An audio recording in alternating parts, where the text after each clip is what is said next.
Yan guys na, uwi na naman. So tingnan nyo yung ginawa ng rigger ko. Yung rigger ko, kanina pa pala umuwi. Alauna. Bago magtangali, inutusan ko siya nga iligpit yan. Kasi bawal yung nakaganyan. Makita ka ng pag makita ka ng TNT kapicturan yan, violation mo yan. Sabi okay daw. Tapos ngayon umuwi na pala, kanina pa pala umuwi. Iniwan lang nakaganyan.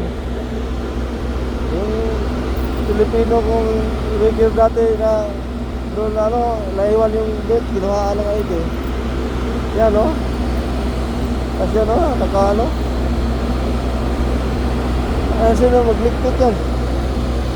Ang magligpit yan, baka no warning. Time finish uwi na. Iniwan na siya rigger, siya bahala yan dyan. Ayaw ko rin magligpit yan. Lagi na lang. Hala siya.